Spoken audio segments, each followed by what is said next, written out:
Good day, my friends from Arizona. My name is Bill Southern, and these are my Nugget Shooter journals. Today we're hunting meteorites again, and I'm using a different tool than the last trip. I've got the Minelab GPZ 7000 with me today. We're hunting in high yield, and this thing is not hearing any of this hot basalt for the most part.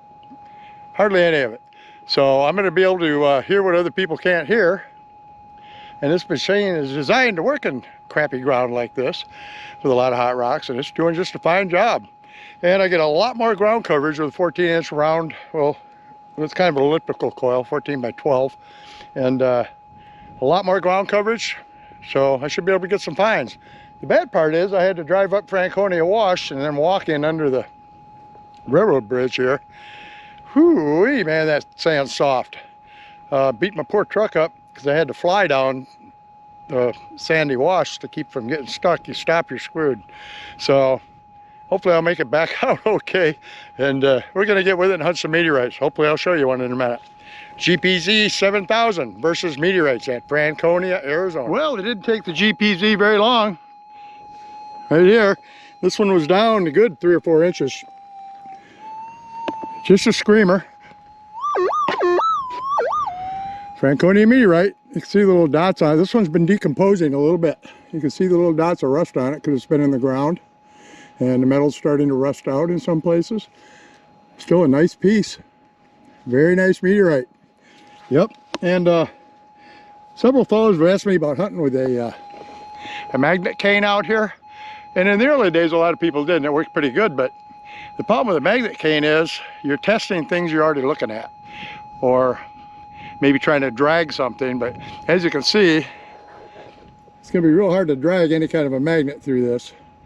And this one was down deep enough you wouldn't have hurt it. I wouldn't have got it with a magnet. It's a nice piece, good sized piece.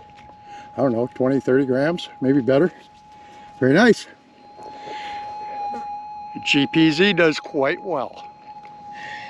It sounds like we have a good target right in here. Sounds pretty darn good. It's right here. And I just got my scoop with me today. I didn't feel like toting a pick around. I really don't need it. A lot of this stuff's pretty close to the surface, within 4 or 5 inches.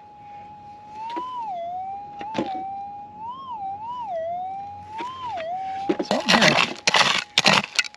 Now I am hearing some of these basalt rocks now. So, we will in fact hear the basalt. This out.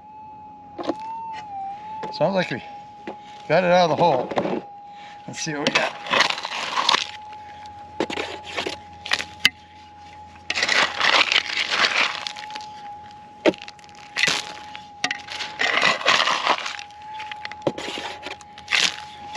Okay.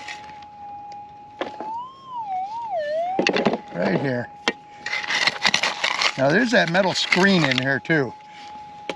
A lot of training was done by General Patton before going to Germany.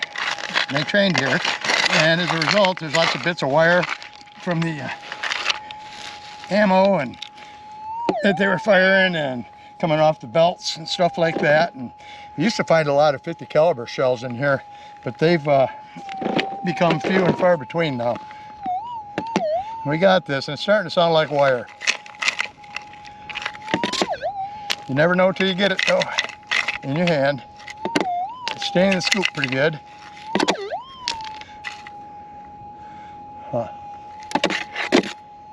And it is a meteorite fragment right there.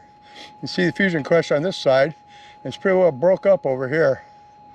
But that's another fragment of a meteorite. That's two.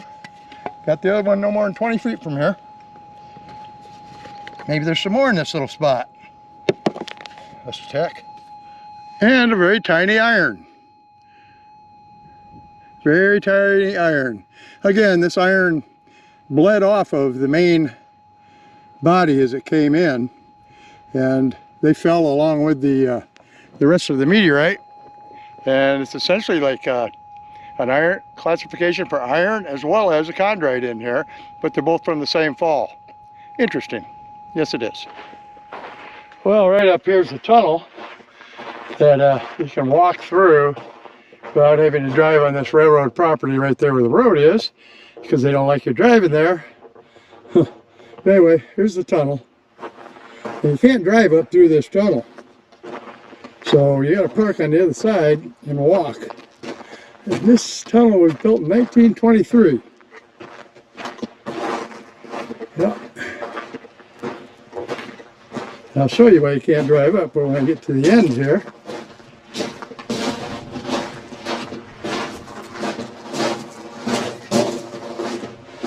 Okay.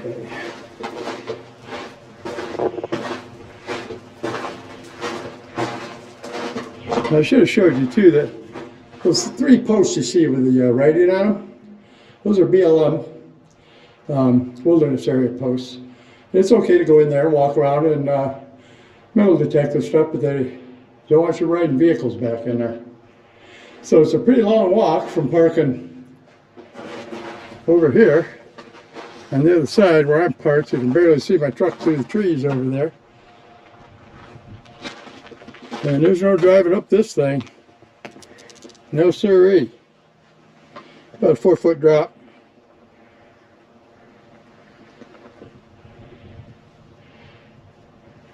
Cool old bridge though. Really is.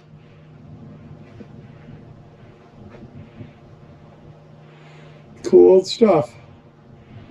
Boy, I bet there were a lot of pieces of that meteorite in here back then, before they even knew what it was. So anyway, I did good today. I've got 5 or 6 pieces, I think, today. 4 or 5, something like that. I didn't count. And using the 7000, like I said, and it worked fine. So I'm going to drive on back to Havasu and have something to eat and relax, and feel pretty darn good about it. Two trips out here, and got myself probably over 100 grams worth. Pretty close anyway. Not too shabby, and a lot of fun. Now I got to drive in really deep sandy wash, about 1.5 miles to get back to the road. Wish me luck. I'll show you my meteorites when I make it to the other side. Well, here's something you don't see every day. An ambulance and a motorhome, both stuck. Seems like the ambulance is a privately owned vehicle. He's buried right up to the axles. He's not going anywhere. And there's a motorhome over here.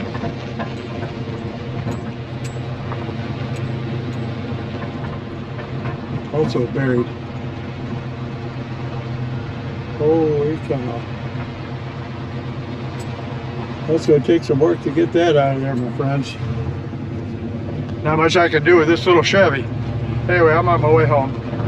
I'll talk to you a bit when I get back. I made it up that sandy wash without any problem. Good old Chevy, but those folks didn't make it.